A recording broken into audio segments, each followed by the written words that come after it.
अस्सलाम वालेकुम नाज़रीन। बजट ट्रांसमिशन में तव्हांखे भली कार थो चइजे। अॼु 2024-25 जी सालियाना बजट सिंध असेंबली जे अंदरि कुछ ही देर जे अंदरि पेश थी रही आहे ऐं उन हवाले सां सिंध काबीना 3.056 ट्रिलियन रुपयनि वारी बजट मंज़ूर करे वरिती आहे।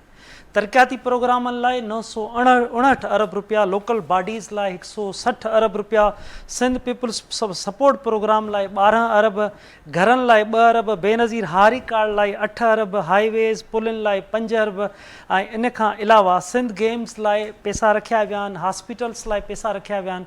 उन समूरनि मामलनि ते असीं तफ़सीली ॻाल्हि ॿोल कंदासीं ऐं इन खां इंतिहाई इंतिहाई अहम मामिलो त ग्रेड 1 खां 16 ताईं जा जेके मुलाज़िम आहिनि उन्हनि जे लाइ पघारुनि में 30% ऐं 17 खां मथे 22%, पेंशन 15%, मुख़्तलिफ़ जेके ऐलान उन में तजवीज़ूं बजट में ॾिनियूं वियूं आहिनि। इन अहम मामले ते बजट जे हिन अॼोके सालाना बजट जे अहम मामले ते ॻाल्हि ॿोल लाइ असांखे जॉइन कयो आहे इंतिहाई अहम पैनल असांजे मुआशी माहिरनि जो। अतीकुर रहमान साहब आहिनि, सीनियर मुआशी माहिर, उनखे जॉइन कयो आहे। डॉक्टर रहीम बख़्श सुमरो साहब इंतिहाई सीनियर मुआशी माहिर आहिनि, उन्हनि बि जॉइन कयो आहे। डॉक्टर नवेद अहमद शेख साहब सीनियर मुआशी माहिर आहिनि ऐं इन समूरनि मामलनि खे मुआशी अंग अखरनि खे बख़ूबी ॼाणनि था, उन्हनि बि असांखे जॉइन कयो ऐं सिंध असेंबलीअ मां KTN न्यूज़ जे असांजे रिपोर्टर सुभान खोसो बि असांखे सिंध असेंबली मां जॉइन कयो आहे। तव्हां सभिनी खे वेलकम थो चइजे। सर, तव्हां सभिनी जी इजाज़त सां सुभान खोसो KTN न्यूज़ जो रिपोर्टर सिंध असेंबली वटि मौजूदु आहे, उनखां कुझु असां अंग अखर वठंदासीं। सुभान, कहिड़ी तयारियूं आहिनि, असांखे ॿुधाईंदव केतिरी देरि जे अंदरि बजट इजलास शुरू थींदो ऐं सिंध जी बजट पेश कई वेंदी? बिल्कुल तक़रीबन 4 वॻे धारे जेको आहे त सिंध असेंबली जो बजट इजलास आहे उहो शुरू थींदो। इन खां पहिरियां जेके तजवीज़ूं हुयूं उन बाबति जेको आहे सिंध काबीना जो इजलास थियो, उन में बाज़ाब्ता तौर ते इन समूरनि तजवीज़नि जी जेका मंज़ूरी ॾिनी वई आहे, हिन वक़्त जी जेका मालूमात आहे उन मुताबिक़ 3300 अरब रुपयनि जी जेका बजट आहे उहा अॼु सिंध असेंबली जे इजलास में सिंध जो वॾो वज़ीर सैयद मुराद अली शाह पेश कंदो। गैर तरक़ियाती जेके बजट आहे उन लाइ 1850 अरब रुपया जेका तजवीज़ हुई उहा बि मंज़ूर कई वई आहे। उन सां गॾोगॾु तरक़ियाती जेको बजट आहे उनजो काथो 950 अरब खां वधीक लॻाया विया, उनजी बि जेका बाज़ाब्ता तौर मंज़ूरी ॾिनी वई आहे। मुलाज़िमनि जी पघारनि लाइ 725, पेंशन जी मद में 260 अरब रुपया जेके मुख़्तस कया विया उनजी बि बाज़ाब्ता तौर ते सिंध काबीना मंज़ूरी ॾिनी आहे। उन खां कुझु देरि खां पोइ जेको सिंध जो वॾो वज़ीर आहे सैयद मुराद अली शाह उहो असेंबली में बजट पेश कंदो। अगरि ॻाल्हि कजे सिहत जी त सिहत लाइ 210 जेका मनसूबा आहिनि उन्हनि लाइ तक़रीबन 7 अरब रुपया उहे मुख़्तस कया विया आहिनि। अहिड़े तरीक़े सां पब्लिक हेल्थ जा 470 जेके मनसूबा आहिनि 23 अरब रुपया उन्हनि लाइ बि रखिया विया आहिनि। अगरि ॻाल्हि कजे मुख़्तलिफ़ खातनि जी तक़रीबन 400 मनसूबनि लाइ 300 अरब रुपया इहे उहे मनसूबा आहिनि जेके अॻुवाट जारी आहिनि। 9 मनसूबनि लाइ जेका रक़म आहे उहा न रखी वई आहे। अहिड़े तरीक़े सां मुलाज़िमनि जी जेके पघार आहे उन में 25 खां 30% वाध जा जेके इम्कान आहिनि जेको ॿुधायो वञे थो त 25 खां 30 जेको सेकिड़ो आहे उहा मुलाज़िमनि जी जेका पघार आहे उन में इज़ाफ़ो थींदो। पेंशन सेम जी वफ़ाक़ी हुकूमत 15% रखियो आहे। सिंध काबीना बि 15% जेका मंज़ूरी आहे उहा ॾिनी आहे। कुझु देरि खां पोइ बाज़ाब्ता तौर सिंध असेंबली जेको इजलास आहे उहो शुरू थींदो ऐं सिंध जो वॾो वज़ीर सैयद मुराद अली शाह बजट जेको आहे त पेश कंदो। उन सां गॾोगॾु कुझु देरि पहिरियां पाकिस्तान पीपल्स पार्टी तरफ़ां जेको आहे त CM हाउस तरफ़ां जेका पधराई उन में इहो ॿुधायो वियो आहे त बिलावल भुट्टो ज़रदारी जेके इलेक्शन में जेके 10 नुक़्ता ॾिना हुया ख़ासि तौर ते उनखे फोकस कयो आहे। पाणी साफ़ पीअण जे पाणी लाइ जेका मनसूबा आहिनि उन्हनि लाइ बि रक़म रखी वई आहे। K4 जेको मनसूबो आहे कराची जो तमामु अहम इशू आहे कराची जो पाणी जे हवाले सां, उन लाइ 400 अरब रुपया उहे रखिया विया आहिनि। ऐं कुझु देरि खां पोइ बाज़ाब्ता तौर ते जेको सिंध असेंबली इजलास शुरू थींदो। स्पीकर अवैस कादर शाह जी सदारत में ऐं सिंध जो जेको वॾो वज़ीर सैयद मुराद अली शाह इहो जेको तक़रीबन 3300 अरब रुपयनि जेको बजट आहे उहो पेश कंदो। जी बिल्कुलु ठीकु आहे सुभान, तव्हां मौजूदु रहिजो। मुआशी माहिर बस सां गॾु मौजूद हैं। अतीक साहब, आप KTN न्यूज़ के रिपोर्टर सुभान की बातचीत सुन रहे थे और सब चीज़ें सामने आ भी गई हैं। आप कैसे सिंध बजट को देख रहे हैं? सिंध बजट कैसा होगा, कैसी तस्वीर होगी? वफाकी बजट पे बहुत सारी तनकीदें, क्या सिंध बजट से कुछ उम्मीदें कर सकते हैं हम? बहुत शुक्रिया आपका।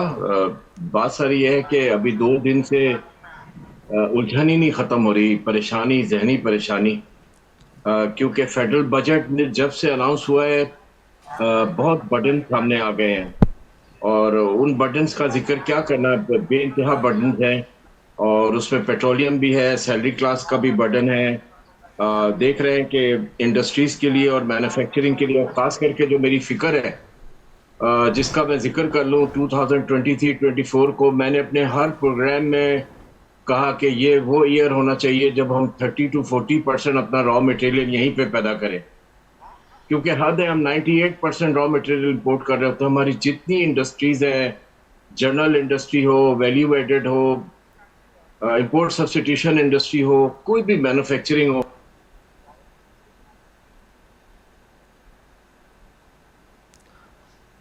सूरत हाल में फेडरल गवर्नमेंट का जो बजट आया है उसमें कोई भी इंकरेजमेंट नहीं मिला।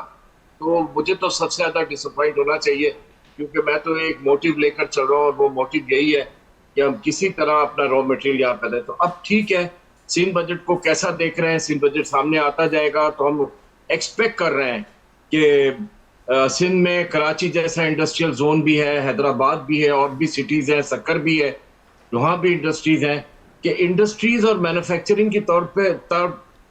की तरफ खास तौर पे देखा जाएगा।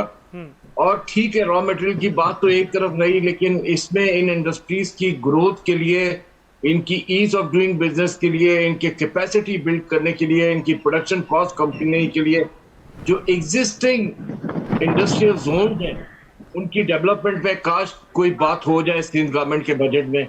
और हम एक्सपेक्ट कर रहे हैं कि नए इंडस्ट्रियल जोन जो आ रहे हैं उसमें वो खपत हो जाए, जहां रीलोकेशन दुनिया से इंडस्ट्रियां हो तो वो हमारे सिंध में ही आए, यही के इंडस्ट्रियल जोन में जाए। ठीक है, कई एक्सपोर्ट प्रोसेसिंग जोन और इंडस्ट्रियल जोन बने हैं माजी में, और सिंसियरली स्पीकिंग मैं उनकी ग्रोथ देखना चाहता हूं, और उसमें देखना ये चाहता हूं कि हमारी इंडस्ट्रीज इतनी परवान चले कि जो न्यू जॉब्स की प्रॉमिस कर रही है सिंध गवर्नमेंट, जो मैंने सुना है और पढ़ा है कि लगभग 50,000 न्यू जॉब्स को इन लोगों अनएम्प्लॉयमेंट के लिए करने कोशिश कर रहे हैं और लोगों को अकोमोडेट करेंगे। तो काश ये इंडस्ट्रीज ऐसे ग्रो हो कि ये सारे इसी में फिट हो जाए। और इंडस्ट्रीज के लिए एक और बात जो मैं सोच रहा हूँ वो ये है कि काश सिंध गवर्नमेंट में कोई ऐसा एक और रिलीफ आ जाए कि जो हमारा एनर्जी और गैस का मसला है वो भी हल हो जाए। देखिए, सिंध में हम सबसे ज्यादा तादाद में गैस प्रोड्यूस करते हैं, अल्हम्दुलिल्लाह। सिंध मुकम्मल है, वाफिर है अपने सिंध के उसमें, तो इसको प्रायोरिटी मिलनी चाहिए और इसकी इंडस्ट्रीज को प्रायोरिटी मिलनी चाहिए ताकि उसका जो गैस का मसला है वो हल हो।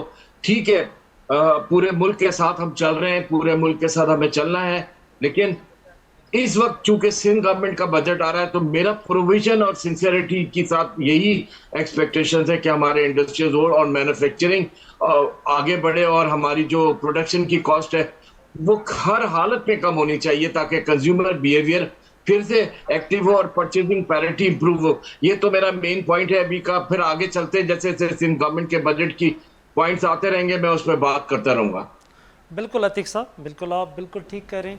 इंडस्ट्रियल जोन और बहुत सारी तवक्कात उम्मीदें सिंध हुकूमत के साथ हैं कि वो आवाम दोस्त बजट लाए, क्योंकि पीपल्स पार्टी ने वफाकी बजट पे भी एहतजाज रिकॉर्ड अपना करवाया कि वो उससे मुतमिन नहीं है। तो सबकी नज़रें सिंध की आज की बजट के ऊपर है कि वो कौन सी खुशहाली का पैगाम सिंध के लिए लाते हैं। नवेद शेख साहब, तव्हां जाइज़ो वरितो हूंदो, ॾिसंदा हूंदव त हीअ अंगखर जेके साम्हूं आया आहिनि, सिंध काबीना उन जी मंज़ूरी बि ॾिनी आहे, कीअं था तव्हां उनखे ॾिसो? हेल्थ सेक्टर, एजुकेशन, यूनिवर्सिटीज़, ही जेके ॿिया मुख़्तलिफ़ तरक़ियाती लोकल बॉडीज़, हारी कार्ड, इहे जेके साम्हूं ऐलानात आया आहिनि, मुतमिन कंदड़ आहिनि? छा इन सां कुझु बहितरी ईंदी? कीअं था अॼोकी बजट खे ॾिसो तव्हां?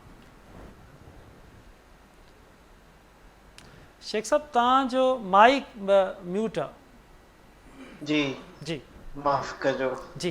असल में जेकॾहिं असां फेडरल गवर्नमेंट जी बजट जी ॻाल्हि कयूं, जीअं अतीक साहब ॻाल्हि कई, त उन मूंखे बि इक्वली डिसअपॉइंट कयो आहे। जो असल में जेकॾहिं असां ॾिसूं त ही बजट अङ नखरनि खां अॻिते वधनि ई कोन था हुकूमत जा नुमाइंदा।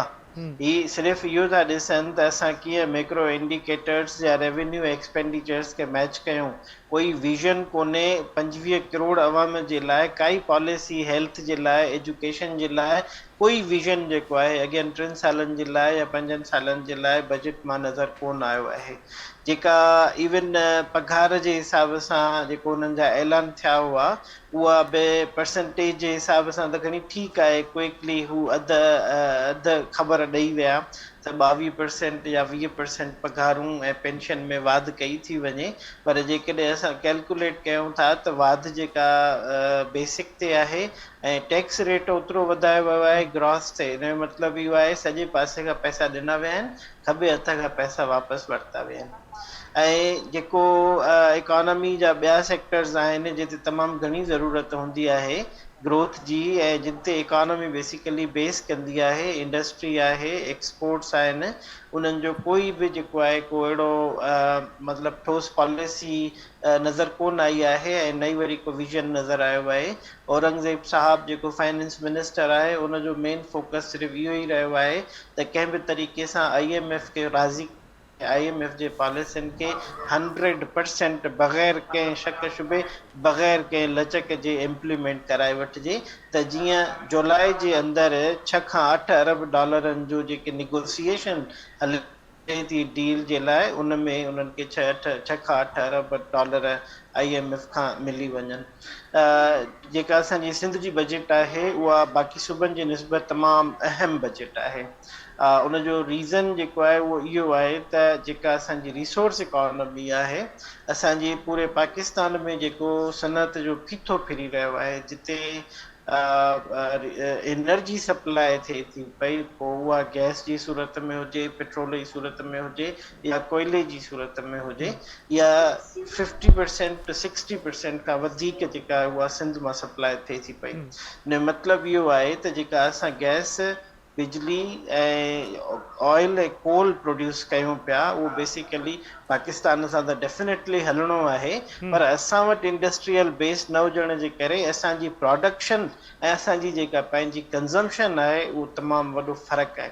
जेकॾहिं असां 60% खां वधीक एनर्जी प्रोड्यूस कयूं था त हार्डली असां 20 खां 25% एनर्जी कंज़्यूम कयूं। बाक़ी जेका सरप्लस एनर्जी आहे उहो बाक़ी सूबा पंहिंजे इंडस्ट्रियल यूनिट्स में कंज़्यूम कनि पिया। असांखे फोकस हिन शइ ते करणु घुरिजे त न रुॻो असांजी एनर्जी जो जेका कंज़म्पशन आहे उहा हाउस होल्ड में हुजणु घुरिजे, आम घरनि में हुजणु घुरिजे, पर इंडस्ट्री में बि असां उनखे एलोकेट कयूं त जीअं असांजो इंडस्ट्रियल बेस वधाए सघिजे। उनजे लाइ का ठोस पॉलिसी मूंखे बजट में नज़र कोन थी अचे। ही जेके पैसनि जी अलोकेशन थिए पई, मतिलबु हॉस्पिटल्स जे लाइ, TB प्रोग्राम जे लाइ, स्पोर्ट्स जे लाइ, इहो एडहॉकिज़म आहे, एडहॉक बेसिस ते आहे। सेक्टोरल डेवलपमेंट जेका थींदी आहे, या ईअं खणी चओ त इकॉनमी जा जेके पावा आहिनि, थंभा आहिनि, उन्हनि थंभनि खे मज़बूत करण जे लाइ जंहिं विज़न जी ज़रूरत हूंदी आहे उहो विज़न असां वटि नज़र कोन थो अचे। हिकिड़े पासे ॾांहुं capital development, human capital development आहे, उनजी कोई एलोकेशन असांखे नज़र नथी अचे। हायर एजुकेशन आहे, रिसर्च आहे, इनोवेशन आहे, एंटरप्रेन्योरशिप आहे, स्टार्टअप्स आहिनि, उनमें काई बि जेका आहे पेशरफ़्त कोन्हे, काई विज़न कोन्हे। अलोकेशन जेका पैसनि जी थिए थी उहा बेसिकली पंहिंजनि माइटनि मिटनि ऐं जेका ब्यूरोक्रेसी जो पेट भरण जे लाइ आहे ऐं वॾो करप्शन जो ज़रियो आहे। जॾहिं प्रोजेक्ट्स ईंदा आहिनि त ब्यूरोक्रेट्स ख़ुशि थींदा आहिनि ऐं डेफिनेटली पॉलिटिशियंस बि उन में पंहिंजो हिसो वठंदा आहिनि। उहे ख़ुशि थींदा आहिनि त बजट अची वई आहे, माल अची वियो आहे, हाणे माल ते जेको आहे कीअं असां खपाईंदासीं। अक्सर त ईअं थींदो आहे त जेका अलोकेशन असांजी थियल हूंदी आहे बजट में, उहो टाइम गुज़रण खां पोइ बि ओतिरी ई रहंदी आहे या अञा बि बची पवंदी आहे, उहो बजट लैप्स थी वेंदी आहे, वापसि हलिया वेंदा आहिनि पैसा। सो इहे ब्यूरोक्रेटिक जेका असां वटि चैनल्स आहिनि जंहिंजे थ्रू गवर्नमेंट जा ऐलान जनरल पब्लिक ताईं पुॼंदा आहिनि, उहो चैनल तमामु वीक ऐं करप्टेड आहे। उन चैनल खे ठीकु करण जी ज़रूरत आहे, पोइ ई असांजो विज़न ठीकु थींदो। ॿियो जेको सिंध सूबो अहम आहे इन ग्रोथ ऐं इकॉनमी जे हवाले सां, उहो इहो आहे त डिस्पाइट ऑफ रिच रिसोर्सिस, तमामु घणा रिसोर्सिस आहिनि सिंध जे अंदरि, पॉपुलेशन वाइब्रेंट आहे, industrial hubs Karachi for example असां वटि आहे, मोस्ट अर्बनाइज़्ड प्रोविंस आहे। उन जे बावजूदि 50% खां वधीक जेका असांजी पॉपुलेशन आहे उहा मल्टी डायमेंशनल पॉवर्टी में इन्वॉल्व मतिलबु वरतल आहे।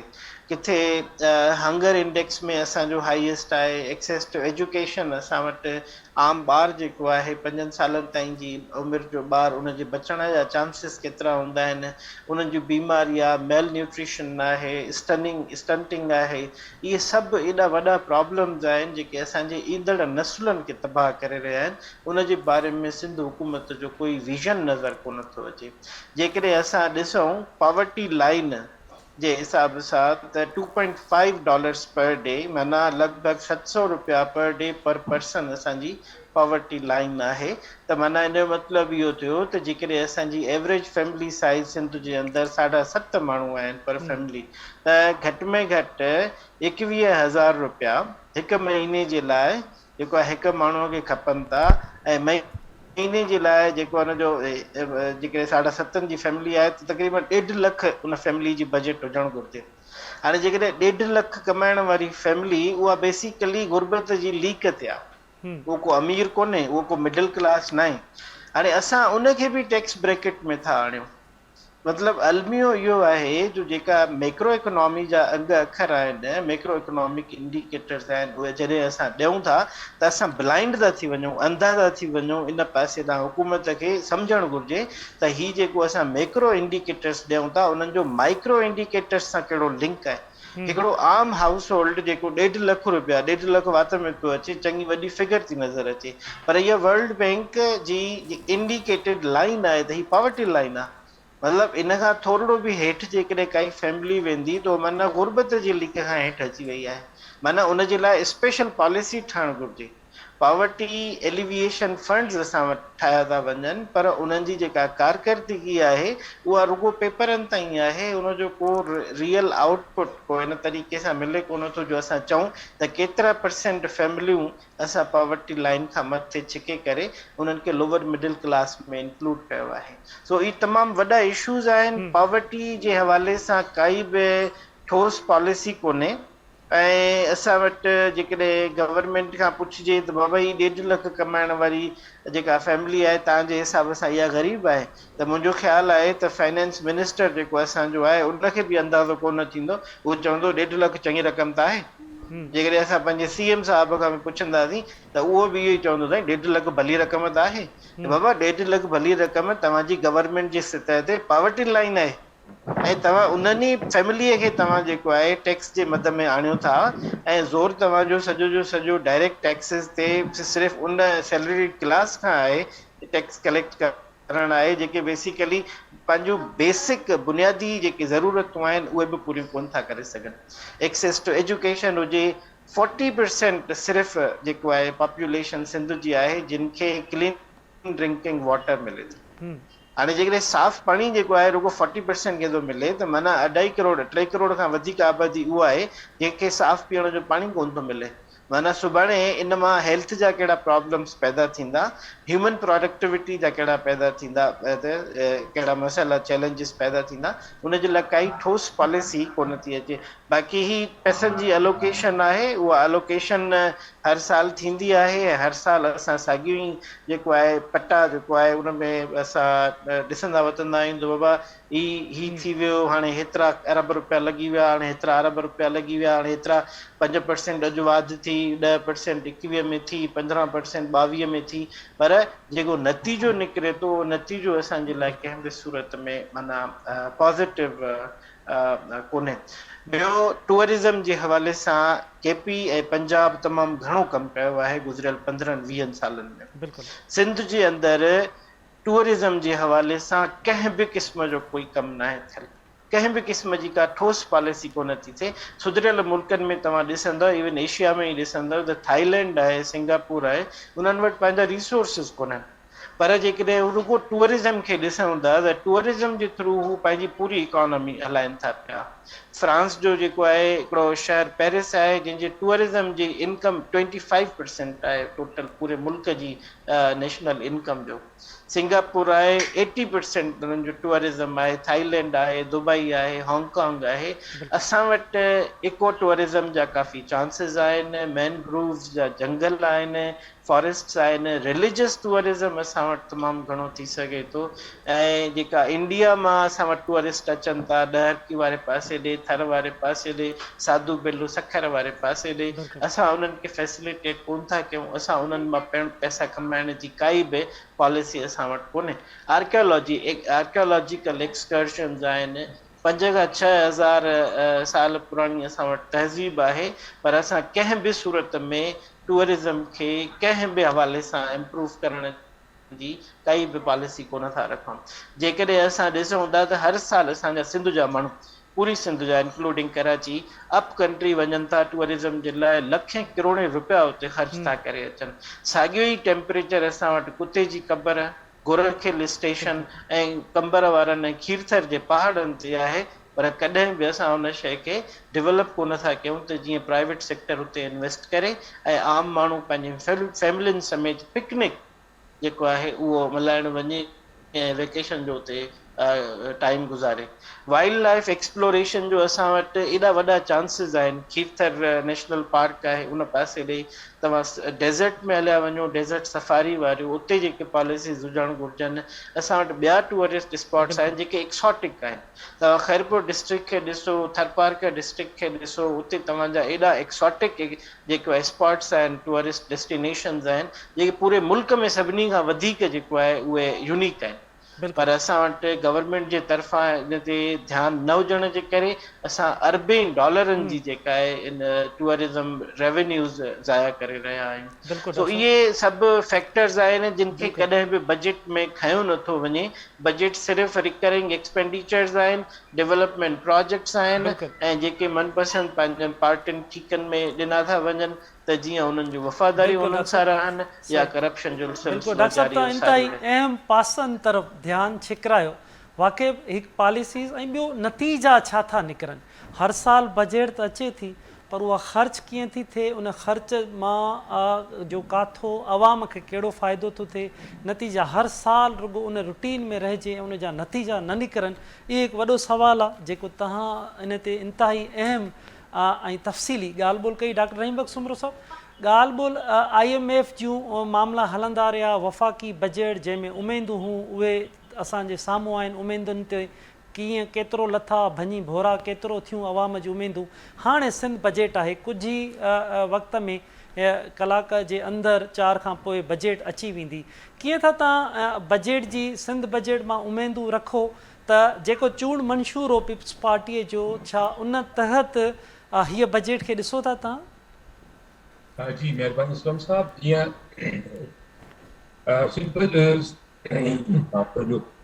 सूबे सिंध का बजट आहे उहो असल में रिफ्लेक्शन आहे तव्हांजी फेडरल बजट जो। जहिड़ा हाल हुते उन्हनि कयो आहे साॻियो ई जेको आहे सो रिफ्लेक्शन आहे हुन जो जेको आहे। जीअं हुननि जेको IMF जे शर्तुनि अंदरि रही करे इहा बजट ठाही आहे, ज़ाहिर आहे सिंध सूबो बि उनजी रिफ्लेक्शन में या उनजो अक्स ई आहे। हाणे हिन बजट में थोरो ॾिसंदासीं त हीअ जेका बजट आहे हिन में तो चवंदा त भई टैक्स फ्री बजट आहे, पर टैक्स फ्री बजट आहे पहिरियों तव्हां टैक्स लॻाए छॾियो फेडरल गवर्नमेंट, हाणे तव्हां टैक्स छा लॻाईंदो वधीक। सो को बि बजट पाकिस्तान में बि चवनि था टैक्स फ्री आहे, जेको बि सूबाई असेंबली वारा चवनि था को बि टैक्स फ्री न हूंदो आहे। ज़ाहिर हिन में जेको बजट जेके अंग अखर जे साम्हूं आया आहिनि तक़रीबन 50 अरब जेका डेफिसिट हिन में बि आहे। हालांकि जेका उन खां पोइ तव्हां ॾिसो त जेके हिन में टॉप प्रायोरिटीज़ जेके शयूं अचनि थियूं, जेके हुकूमत चए थी भई सेफ ड्रिंकिंग वाटर ऐं ॿियो जेको आहे लो कॉस्ट इलेक्ट्रिसिटी। ज़ाहिर आहे बिजली जेका आहिनि उहो बुनियादु आहे तव्हांजी पूरी इंडस्ट्री जो। बुनियादी तव्हां बिजली तव्हां महांगी ॾींदो या जेको आहे या माण्हू खे या बिजली कोन पंहिंजो मिलंदी त ज़ाहिर आहे आम माण्हू जी ज़िंदगी ॾाढी अजरंदी थी। तव्हां जंहिं बि शहर में वञी ॾिसो जेको आहे केतिरा ई कलाक लोड शेडिंग आहे जिन माण्हुनि जो जीअण आज़ार करे छॾियो आहे। पर इहे ॿ शयूं अच्छा मुंहिंजे लाइ जेका अहम तरीन जेका शइ उहा आहे 2 HDI ह्यूमन डेवलपमेंट इंडेक्स। हाणे इन जा अंग अखर थोरो ॾिसी वठो त हिन पर जेका बजट 3300 जेके से बिलियन आहिनि जेका असांजी आहे, जेका अॻु में जेका गुज़िरियल बजट उहो 2200 या तक़रीबन 1000 जेको आहे असांजो बिलियन जेको आहे उहो वधीक हिन में अची वियो आहे। त सुठी ॻाल्हि आहे। आहिनि जेके शोबा आहिनि जिते मां वधीक फोकस कंदो आहियां हमेशह तालीम ऐं सिहत इहे ॿ अहिड़ा शोबा आहिनि जंहिंजी वजह सां तव्हां ह्यूमन इंडेक्स खे तव्हां वधाए सघो था। बिन अक़वामी जेका ह्यूमन इंडेक्स जेका ईंदी आहे बिन अक़वामी लेवल ते, उन में असां इन में तमामु घणो पोइ ते आहे, छो जो अॼुकल्ह जेकी फिज़िकल रिसोर्सिस आहिनि उन खां वधीक जेको ह्यूमन रिसोर्स जी ॻाल्हि थी वञे, इहे तमामु अहम आहे। इनखे बहितर करण जे लाइ ॿ जेके शोबा आहिनि उहे तालीम ऐं सिहत। जेकॾहिं तव्हांजो तालीम जेको बजट आहे उहो ॾिसूं था, उन बजट खे तव्हां डिवाइड कयो, जेका 5 करोड़ आबादी आहे पाकिस्तान जी, उन में जेको आहे 1600 रुपया हिकिड़े जेको आहे माण्हू ते जेका हुकूमत सिंध हुकूमत ख़र्च कंदी अॻिले साल में जेको आहे जेका बि तव्हांजी बजट आहे 5 करोड़ आबादी आहे। इन खां अलावा जेकॾहिं हेल्थ ॾिसूं त 1148 रुपया जेका सिंध गवर्नमेंट आहे उहो आम माण्हू जी सिहत ते ख़र्च कंदी। हाणे तव्हां इहो ॿुधायो त इन ॿिनि जेको आहे साल में जेको आहे त इन मां छा थी पियो तव्हांजो, कहिड़ी उनखे हेल्प कंदी। ॿिए तरफ़ खां ॾिसूं था त हिननि जेको आहे जे लाइ 15 बिलियन रुपया रखिया आहिनि ऐं उन खां पोइ ट्रॉमा हॉस्पिटल लाइ 60 करोड़ रखिया आहिनि, सिविल हॉस्पिटल कराची लाइ 34 आहिनि। इहे तरीक़े सां उहो सिहत ते कयो आहे, यानी त माण्हू बीमार थियनि ऐं उन खां पोइ उनजो इलाजु कयूं। हालांकि असांखे प्रोएक्टिव अप्रोच वञणु घुरिजे। असांखे हिते ॻाल्हि इहा घुरिजे आहे त रांदियुनि जो सामान, रांदियुनि जे तफ़रीह जे लाइ असां केतिरा पैसा रखिया आहिनि ऐं जेके तव्हांजा जेका बाग बागीचा आहिनि, जेका फिरण घुरण आहिनि, उन ते केतिरो ख़र्चु रखियो आहे। हर इलाइक़े में तव्हांजा ग्राउंड्स हुजनि जिते असां नौजवान छोकिरा जेके खेॾी सघनि, उनजे लाइ सिहतमंद एक्टिविटीज़ लाइ तव्हां छा रखियो आहे। उन खां पोइ जेको खाद खुराक असां खाऊं था उनखे जेको आहे प्योर खाद खुराक ॾियण जे लाइ तव्हां कहिड़ो कमु कयो आहे। इन हवाले खां को बि सिंध गवर्नमेंट जो मक़सदु इहो ई आहे त माण्हू बीमार थियनि उन खां पोइ इलाजु कयूं। मुंहिंजो चवण जो मक़सदु त माण्हू खे बीमार थियण ई न ॾियो, उन खां अॻु में तव्हांजो इलाजु जेको आहे अहिड़ा हालात पैदा कयो जो माण्हू बीमार ई न थियनि। इन हवाले खां लोकल बॉडीज़ जो जेको बजट आहे 160 जेको अरब आहे, जो मुंहिंजे ख़्याल में को ख़ासि बजट कोन्हे इन हवाले खे। असां इहो सोचियो ह्यूमन डेवलपमेंट इंडेक्स ते, तो इन हवाले खां बि असांखे जेको आहे उहो को ख़ासि फ़र्क़ु ॾियणी। यानी मजबूरी तौर ते असां चऊं त हीउ जेको बजट आहे न, उहो हीउ बजट जो असांखे मायूस कोन बजट आहे। ॿियो हिन में अहम जेको आहे जेका ॻाल्हि आहे त 50,000 नौकरी पैदा कंदा, त 50,000 सरकारी खातनि जे ज़रिए सां ॾींदो। इन में का प्लानिंग तव्हां वटि कोन्हे। हालांकि 50,000 नौकरी त तव्हांजे प्राइवेट सेक्टर में निकिरणु घुरिजनि। तव्हां नौजवाननि खे लोन ॾियो, तव्हां हुनखे एंटरप्रेन्योरशिप तरफ़ आणियो, तव्हां हुनजा स्टार्टअप पैदा करायो त जीअं ई नौजवान जेके से पंहिंजा कारोबार खोले करे ॿिनि नौजवाननि खे नौकरी ॾियो। ॾिसो, जॾहिं तव्हां हिकु शख़्स खे नौकरी ॾियो था, जो मक़सदु छा आहे त उन वच में उहे हलंदा, पर जेकॾहिं तव्हां कारोबार खोलायो था त उन कारोबार में जेकॾहिं उहो शख़्स जेको आहे 5 ॿिया मुलाज़िम रखे थो, उन मदद सां तव्हां 50 माण्हुनि खे जेको आहे या इन जी जेको आहे ब्रेड एंड बटर जो या तव्हां जेको आहे पंहिंजो मसइलो हल करे छॾियो मुस्तक़िल प्रोजेक्ट ते। छो तरक़ी जेका थींदी न उहा असांजी थींदी जॾहिं असां इंडस्ट्रीज़ ते फोकस कंदासीं। ऐं इन खां अलावा तव्हां ॾिसो त असांजे हर शहर में का न का हिकिड़ी सुठी शइ आहे जेका तमामु घणी मशहूरु आहे।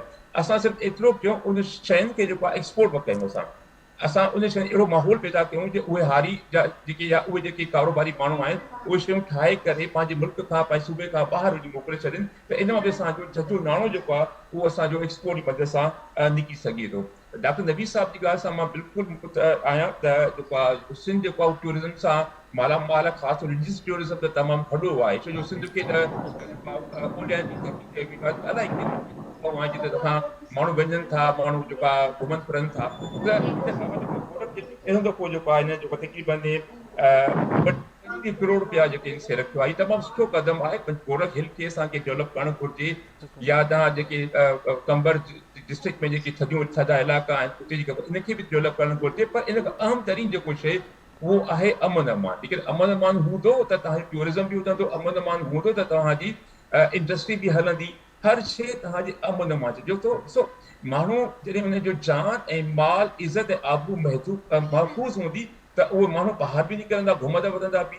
त केतिरा इलाइक़ा आहिनि जंहिंमें असां राति जो ॿाहिरि निकिरी कोन था सघूं, त इन करे इहे शयूं जेके लाज़मी। ॿी हिकिड़ी शइ मूंखे ज़ाहिर सम्झ में न आई, जेका हिकिड़ी आहे त हारी कार्ड जे लाइ 8 अरब रखिया विया आहिनि। हाणे इन खां तारीख़ इन खां असां को तफ़सीलात कोन आहिनि त कहिड़े तरीक़े सां इहो हारी कार्ड में छा हूंदो, कीअं हूंदो। हालांकि मां अक्सर इहो ज़िक्र कंदो आहियां त जेका ज़राअत आहे उहो तव्हांजो बुनियादु आहे त पूरी इंडस्ट्री जो। ज़ाहिर ज़राअत में की शयूं वञनि थियूं, उनजी इंडस्ट्री जेको आहे उनमें वैल्यू एडिशन करे ऐं शयूं खपाए। जेके ज़राअत ई तव्हांजी नाकाम थी वेंदी त पोइ त इंडस्ट्री बि तव्हांजी कोन, इंडस्ट्री न हलंदी त तव्हांजो रिटेल वारा छा कंदा, उहो छा खपाईंदा। ज़ाहिर आहे इंडस्ट्री शयूं ठाहींदी त उहे रिटेल में वेंदियूं, होलसेल में वेंदियूं, उते शयूं थींदियूं। त इन करे ज़राअत हिंदी ते काई पॉलिसी कोन्हे सवाइ $8 बिलियन और रुपीज़ जे, सॉरी। त इन हवाले खां ज़राअत जी का बि पॉलिसी कोन्हे। तालीम असांजी कीअं वधंदी, ख़ासि तौर ते जेको असांजी प्राइमरी तालीम आहे उहा उनजो छा थींदो। हिन दफ़े सिंध कोर्ट में इहो चङो कमु कयो त कुझु मेरिट ते जेके असांजा उस्ताद आहिनि, प्राइमरी टीचर्स आहिनि, काफ़ी में मेरिट आई ऐं जेको तमामु भलो जेको आहे असां ह्यूमन रिसोर्स आयो आहे उस्ताद जी सूरत में कॉलेजनि में ऐं जेके प्राइमरी ऐं सेकेंडरी स्कूलनि में। पर मसइलो इहो आहे त उहो उस्ताद जेसिताईं हुनखे बिल्डिंग न हूंदी, जेसिताईं हुनखे पंहिंजो ब्लैक बोर्ड न हूंदो, शागिर्द न हूंदो, उहो छा कंदो। सो उस्तादनि खे अपॉइंट करण सां गॾोगॾु तव्हां जेके इंफ्रास्ट्रक्चर आहे स्कूलनि जो उहो बि तव्हां हुनखे मुहैया कयो त जीअं उनजो इहो मसइलो हल थी सघे ऐं उहो सही तरीक़े सां उहे पंहिंजा कम करे सघनि। सो इहे कुझु अहम शयूं हुयूं जेके मुंहिंजे नज़र में हुई त जेके से ऐं इन खां अलावा जेको हिन दफ़े जेके सिंध गेम्स लाइ आहिनि 15 करोड़ आहिनि, गेम्स लाइ 20 करोड़ रखिया अथऊं, इहो भलो क़दम आहे। इन हवाले खां तव्हां फोकस कयो इनखे। ॿियो जेको अहम जेको हिन में मूंखे ॾाढो मसइलो लॻो त हिन बजट में 1850 जेके अरब उहो नॉन डेवलपमेंट रखिया। हाणे इहे नॉन डेवलपमेंट 1850 अरब काॾी वेंदा? ज़ाहिर आहे इहे जेके असांजा हुकमरान आहिनि, जेके असांजा अफ़सरशाही आहे, इन मथां ई ख़र्च थींदा। हाणे हिकु तरफ़ इहो हिकिड़ो कलील जेको आहे तादाद आहे तव्हांजे मुआशिरे जो जंहिं ते तव्हां 1850 अरब ख़र्च कंदव, यानी तव्हांजी बजट जो अधु खां वधीक उन ते ख़र्च थींदो।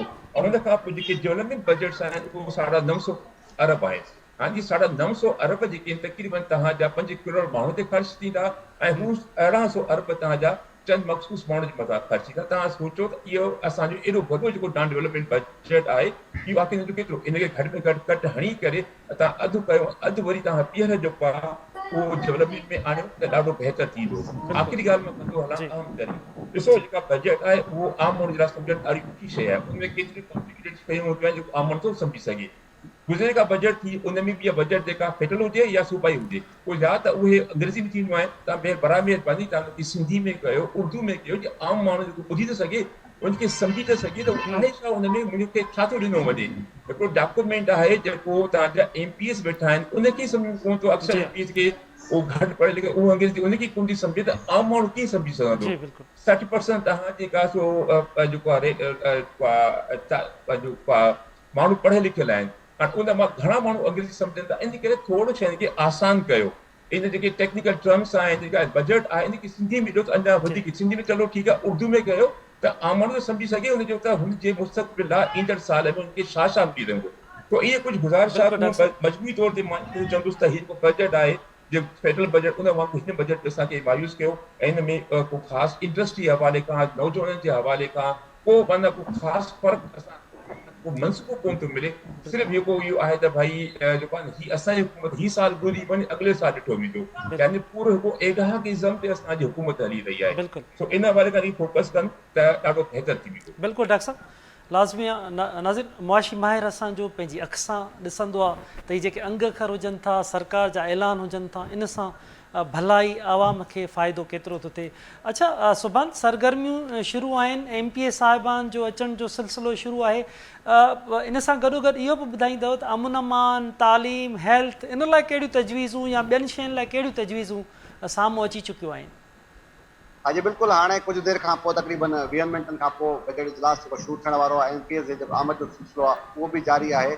उन सां गॾोगॾु जीअं मां पहिरियों ॿुधायो आहे त सिंध हुकूमत पारां जेके सरकारी मुलाज़िम आहिनि उन्हनि जी जेका त पघारनि में 22 खां 30% वाधो जेको फ़ैसिलो आहे उहो बि कयो वियो आहे। उनमें ग्रेड 1 खां 16 ताईं जेके मुलाज़िम आहिनि उन्हनि खे जेको 30% उन्हनि जी जेके पघार में इज़ाफ़ो कयो वेंदो। अहिड़े तरीक़े सां ग्रेड 17 खां मथे वारे ऑफिसरनि जी पघारनि में 22% वाधो जेको आहे उहो फ़ैसिलो बि कयो वियो आहे। पेंशन जेका मद आहे उनमें तक़रीबन 15% वाध जी मंज़ूरी ॾिनी वई आहे। अहिड़े तरीक़े सां जेका मज़दूर आहे उनजी मज़दूरी घटि में घटि जेको आहे त 37,000 रुपया जेको आहे उहा मुक़ररु करण जो जेको आहे फ़ैसिलो कयो वियो आहे। उन सां गॾोगॾु मुख़्तलिफ़ जेका ख़ासि तौर ते जेको फोकस आहे उन्हनि जो उहो पाकिस्तान पीपल्स पार्टी चेयरमैन जी मां पहिरियों ॿुधायो त बिलावल भुट्टो ज़रदारी पारां जेको उन्हनि जो इलेक्शन जेका त चूंड मुहिम दौरान जेको उन्हनि जो मंशूर हुयो उनखे वधीक फोकस कयो आहे। ख़ासि तौर ते जेके पुराणा जेके मनसूबा आहिनि उन्हनि ते कंहिं बि क़िस्म जे जेका बजट न रखण जो फ़ैसिलो कयो आहे। उन सां गॾोगॾु जेके नवां जेके मनसूबा आहिनि उन ते बजट न रखण जो फ़ैसिलो कयो आहे।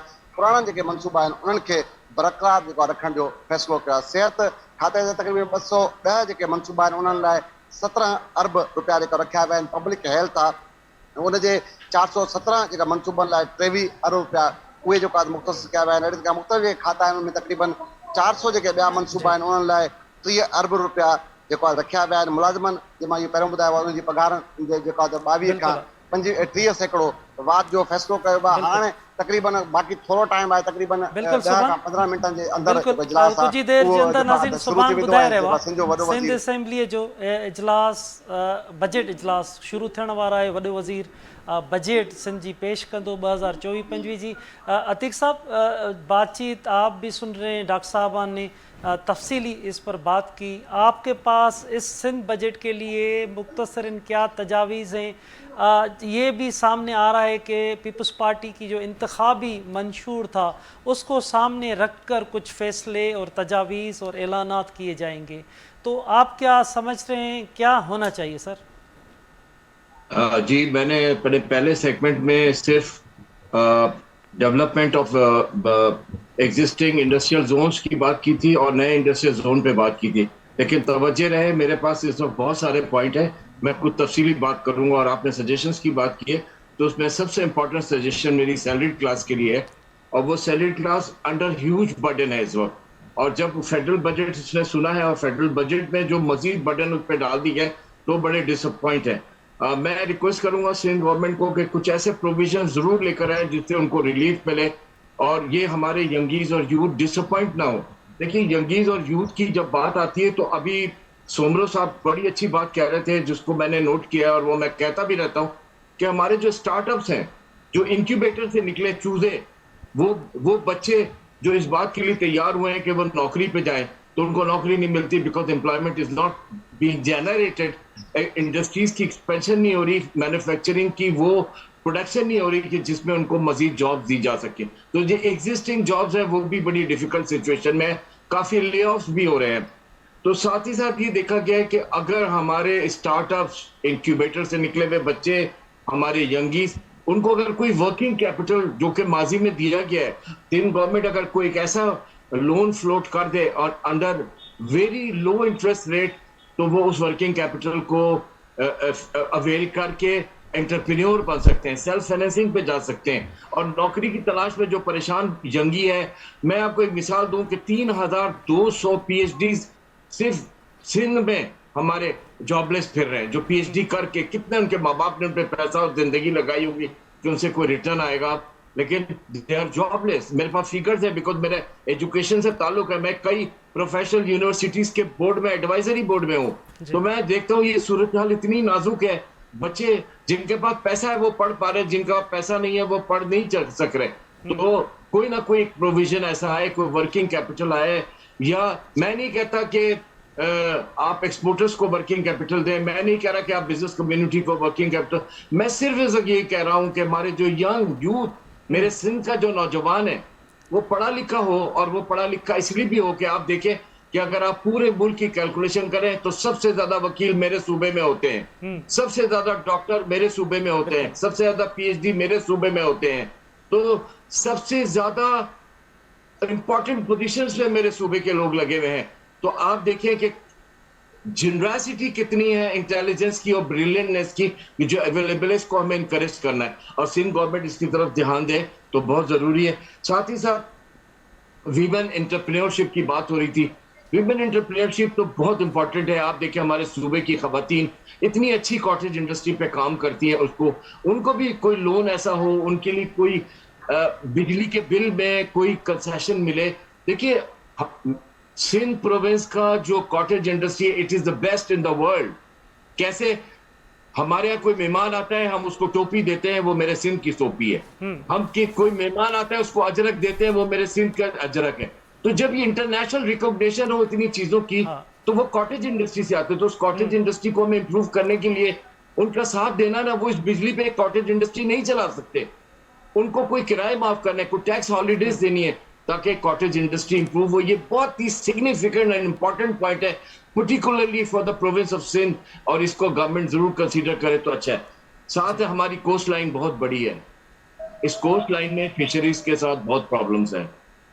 बात हो रही थी, अभी कह भी रहे थे, और वो ज्यादा स्पेशलिस्ट है, समझते हैं इस बात पे कि अगर फिशरीज को इंकरेजमेंट नहीं मिलेगा तो सी फूड नहीं आएगा, और सी फूड आएगा तो मेरे मुल्क की एक्सपोर्ट कहाँ जाती है, आप खुद देख लें, बिलियंस में चली जाएगी। तो अकेले 20-25 बिलियन डॉलर की तो मेरी सी फूड की इंडस्ट्री है, मेरी सिर्फ प्रोविंस की इंडस्ट्री है। इस इंडस्ट्री को सिर्फ एक चीज बिल्कुल। करें तो अच्छा इम्प्रूव रहेगी। अतीक साहब कि आपका जो अतीक साहब processing- जी अतीक साहब माजरत से हेडलाइन ब्रेक का वक्त हुआ जा रहा है, तो नाज़रीन ब्रेक खां पोइ असीं बजट ट्रांसमिशन जो सिलसिलो जारी रखंदासीं, असां सां गॾु रहिजो।